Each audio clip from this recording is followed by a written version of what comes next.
Miqueas, el profeta del pueblo, estudio número 25. Vamos a buscar en Miqueas capítulo 2, versículo 1, la palabra del Señor dice así: Ay de los que en sus camas piensan iniquidad y maquinan el mal, y cuando llega la mañana lo ejecutan, porque tienen en su mano el poder. Que el Señor bendiga su santa y bendita palabra. Miqueas es un nombre muy común en Israel. Se registran unos 11 personajes con este nombre en el Antiguo Testamento, que también se escribe como Micaías. El nombre Miqueas significa ¿quién como Jehová? Esta palabra tiene la misma derivación que Miguel el Arcángel y cuyo nombre significa ¿quién como Dios? Pero se nos identifica a este Miqueas como oriundo de Moreset, perteneciente al territorio de Judá, cerca de Gad, para diferenciarlo de los otros Miqueas mencionados en la Biblia. Miqueas capítulo 1, versículo 1. Aunque Miqueas venía del campo, estaba bien plantado para denunciar el pecado en la gran ciudad. Miqueas ministró durante los reinos de Jotán, Acaz y Ezequías entre los años 730 a 700 a.C. y predicó tanto para el reino del norte como para el reino del sur. Miqueas es contemporáneo con Isaías, con Oseas y con Amós, y fue citado por el profeta Jeremías unos 100 años después. Dice así la escritura: Miqueas de Moreset profetizó en tiempo de Ezequías, rey de Judá, y habló a todo el pueblo de Judá diciendo: Así ha dicho Jehová de los ejércitos, Sión será arada como campo, y Jerusalén vendrá a ser montones de ruinas, y el monte de la casa como cumbres de bosque. Jeremías 26, 18. Era tan famoso Miqueas que con frecuencia es llamado el pequeño Isaías, aunque en realidad él tiene su propia importancia. Miqueas es descrito como un reformador en medio de un tiempo turbulento dentro de Israel, en el que la injusticia social predominaba. Miqueas fue testigo de la guerra entre el reino del norte y el reino del sur, una guerra civil. Durante esta guerra, el reino del sur sufrió una baja de unos 120,000 hombres, segundo libro de Crónicas 28:6, aparte de las víctimas que hubo en el reino del norte. A Miqueas también le tocó ver a la gran potencia de Asiria destruir al reino del norte. El libro de Miqueas nos dice que estos hechos constituyen un castigo divino por sus pecados de idolatría, con su adoración de Baal, también por los sacrificios rituales de niños y por la práctica de la magia y encantamiento. Estas costumbres paganas estaban influenciando rápidamente también a Judá. Por esta causa, Miqueas se llegó a referir a la ciudad de Jerusalén como lugar alto, apelativo con el que se designaba a los lugares de adoración paganos. Miqueas 1:5. Miqueas profetiza que lo mismo que ha ocurrido al reino del norte ocurrirá al reino del sur. Pero, como sucede con todos los profetas, en el libro de Miqueas no todo es castigo y juicio. Miqueas afirma que todo esto lo ha hecho Dios con el propósito de purificar y restaurar a su pueblo. Miqueas revela algunas de las profecías más sobresalientes que tienen que ver con eventos de destrucción que se narran en la Biblia. Y también Miqueas nos habla con suma claridad acerca de cosas que tienen que ver con el Mesías. Veamos las tres partes principales de este libro del profeta del pueblo. Primeramente, vamos a ver que Miqueas anuncia castigo contra todo Israel. Ambos reinos están en la mira de Dios. Ninguno escapará al castigo por su idolatría. Así que habrá castigo para Samaria y habrá castigo para Jerusalén. dice la Biblia. Palabra de Jehová que vino a Miqueas de Moreset en días de Jotam, Acaz y Ezequías, reyes de Judá, lo que vio sobre Samaria y Jerusalén. Miqueas 1:1. El castigo incluirá la destrucción de las imágenes en un espectáculo formidable de ira divina. Y la Escritura lo dice de esta manera: oíd, pueblos todos, está atenta tierra y cuanto hay en ti, y Jehová el Señor desde su santo templo, sea testigo contra vosotros. Porque he aquí Jehová sale de su lugar y descenderá y hollará las alturas de la tierra. Y se derretirán los montes debajo de él, y los valles se hendirán como la cera delante del fuego, como las aguas que corren por un precipicio. Todo esto por la rebelión de Jacob y por los pecados de la casa de Israel. ¿Cuál es la rebelión de Jacob? ¿No es Samaria? ¿Y cuáles son los lugares altos de Judá? ¿No es Jerusalén? Haré pues de Samaria montones de ruinas y tierra para plantar viñas, y derramaré sus piedras por el valle, y descubriré sus cimientos, y todas sus estatuas serán despedazadas, y todos sus dones serán quemados en fuego, y asolaré todos sus ídolos, porque de dones de rameras los juntó, y a dones de rameras volverán. Miqueas 1, versículos 2 al 7. Al igual que lo han hecho otros profetas, Miqueas profetiza a través de su propia experiencia de vida.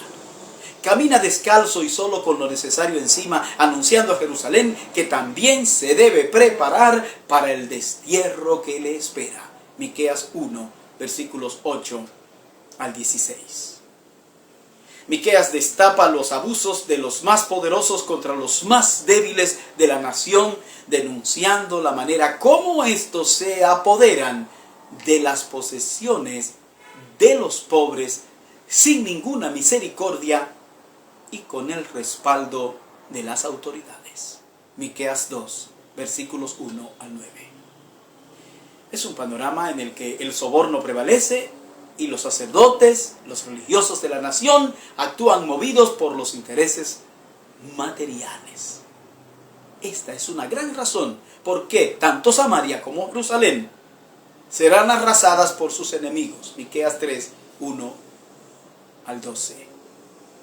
La profecía de Miqueas acerca de la destrucción del reino del norte se cumplió en el año 722 o 721 a.C., cuando Asiria invadió a Israel y conquistó Samaria. Muchas de las personas del reino del norte, o sea Israel, fueron obligadas a dejar sus tierras y a vivir en otras partes del imperio asirio. Miqueas anuncia a los habitantes de Jerusalén que sufrirían la misma suerte, ya que estaban cometiendo los mismos errores. Los asirios invadieron la región de Moreset, de donde era Miqueas, en el año 701 a.C. y de paso hicieron mucho daño en algunas ciudades de Judá. Jerusalén fue rodeada, pero escapó a la destrucción de manera milagrosa cuando el rey Ezequías pidió la ayuda de Dios. Segundo libro de Reyes 18, versículo 13 al 19, versículo 37. Sin embargo, recordemos que en el año 586 a.C., otro enemigo, Babilonia, capturaría a Jerusalén y muchos de sus ciudadanos más importantes serían llevados cautivos a Babilonia. Segundo libro de Reyes, capítulo 25, versículo 1 al 21. Vamos a ver nuestra segunda parte. Miqueas proclama la liberación de la nación de Israel. Al mismo tiempo que el profeta Miqueas nos habla de juicio, también nos habla de tiempos de liberación para la nación de Israel. Miqueas nos habla del tiempo futuro en el que Jerusalén no será solamente la capital de Judá, sino la capital de todo el reino del Señor, que son todas las naciones de la tierra. Naturalmente que el profeta se refiere aquí a la Jerusalén celestial de que nos habla el libro de Apocalipsis. Será un tiempo en el que las armas de guerra se convertirán en instrumentos de labranza, dice la Escritura, y él juzgará entre muchos pueblos, y corregirá a naciones poderosas hasta muy lejos, y martillarán sus espadas para asadones y sus lanzas para hoces. No alzará espada nación contra nación, ni se ensayarán más para la guerra. Miqueas 4:3.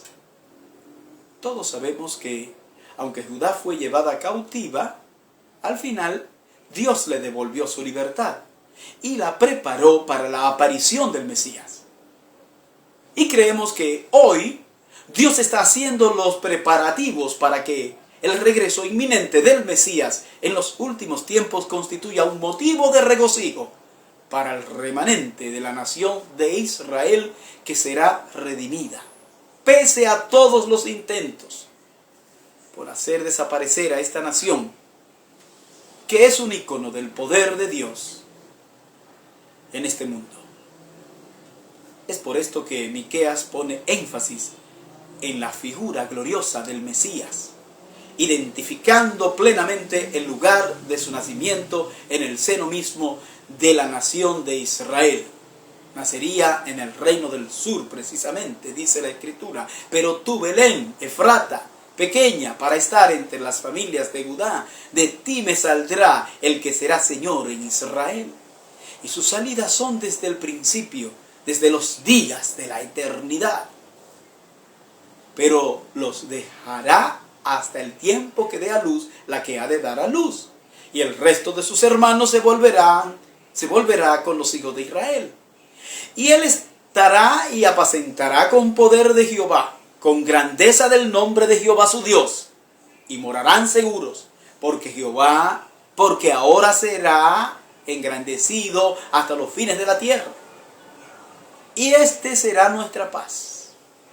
Cuando el asirio viniere a nuestra tierra y cuando hollare nuestros palacios, entonces levantaremos contra él 7 pastores y 8 hombres principales. Y devastarán la tierra de Asiria a espada, y con sus espadas la tierra de Nimrod. Y nos librará del asirio cuando viniere contra nuestra tierra y hollare nuestros confines.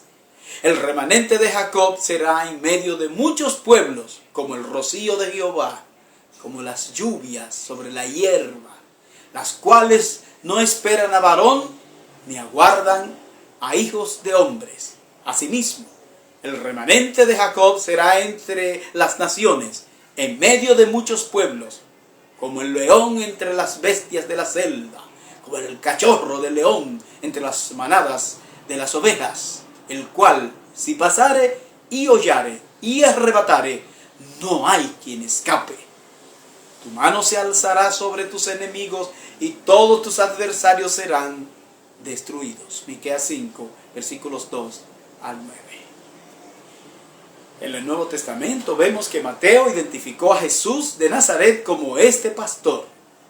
O sea que esta profecía de Miqueas se cumplió en la persona de Jesús, según Mateo capítulo 2, versículos 1 al 6. Finalmente, veamos la última parte. Miqueas contrasta el presente y el futuro de la nación. En el presente, la nación es confrontada por sus pecados delante de Dios. Pero hay un futuro glorioso que aguarda por causa de una cosa muy importante: el arrepentimiento. Miqueas se da cuenta de la falta de integridad y de justicia que hay en los habitantes de la nación de Israel. Y entonces apela a sus conciencias, mostrándoles lo que es realmente importante para Dios por encima de todas las cosas. Miqueas proclama que la nación de Israel, como un pueblo bajo la gracia divina, debe reflejar la justicia que demanda la ética de Dios. Oh hombre, Él te ha declarado lo que es bueno. ¿Y qué pide Jehová de ti? Solamente hacer justicia y amar misericordia y humillarte ante tu Dios. Miqueas 6:8. Querido amigo, querida amiga, Dios no lo podemos engañar con una falsa práctica religiosa desprovista del verdadero componente de toda religión verdadera, que es nada más y nada menos que la misericordia. Y esto concuerda perfectamente con lo que encontramos en el Nuevo Testamento. referente al mismo tema, nos dice Santiago: la religión pura y sin mácula delante de Dios el Padre es esta: visitar a los huérfanos y a las viudas en sus tribulaciones y guardarse sin mancha del mundo. Santiago 1:27. De estas cualidades era que adolecían los israelitas del tiempo de Miqueas. Y por esta causa él les enfrenta como profeta de Dios. Pero aún en la ira de Dios hay compasión. Y por eso Miqueas apela a esa misericordia. Miqueas se vuelve ahora a Dios en humilde oración en favor de su pueblo Israel, porque sabe que son momentos muy difíciles por los que ha pasado la nación. Y sabe además Miqueas que durante ese tiempo de juicio divino, sus enemigos estarían prestos para burlarse. Pero se van a llevar tremenda decepción. Más bien se asombrarán al ver la misericordia de ese Dios tan grande. Dice la Escritura: apacienta tu pueblo con tu cayado, el rebaño de tu heredad que mora solo en la montaña, en campo fértil. Busque pasto en Basán y Galaad como en el tiempo pasado. Yo les mostraré maravillas como el día que saliste de Egipto. Las naciones verán y se avergonzarán de todo su poderío. Pondrán la mano sobre su boca, ensordecerán sus oídos, lamerán el polvo como la culebra, como las serpientes de la tierra, temblarán en sus encierros, se volverán amedrentados ante Jehová nuestro Dios y temerán a causa de ti. Miqueas 7, 14 al 17. Miqueas está confiado en la bondad de Dios y por eso tiene esperanza de una restauración segura para Israel. De la misma forma que en el pasado Dios libertó a la nación de Israel del yugo egipcio, de la misma forma Dios volverá a mostrar su amor y su favor en beneficio de la nación arrepentida. Miqueas sabe de este Dios único, incomparable, que perdona y que olvida. El profeta lo expresa de esta manera poética: ¿qué Dios como tú, que perdona la maldad y olvida el pecado del remanente de su heredad? No retuvo para siempre su enojo, porque se deleita en misericordia. Él volverá a tener misericordia de nosotros. Sepultará nuestras iniquidades y echará en lo profundo del mar todos nuestros pecados. Cumplirás la verdad a Jacob y a Abraham la misericordia que juraste a nuestros padres desde tiempos antiguos. Miqueas 7, 18 al 20. Querido amigo, acójase a esa misericordia y amor de Dios que también está disponible para usted. Que Dios le bendiga.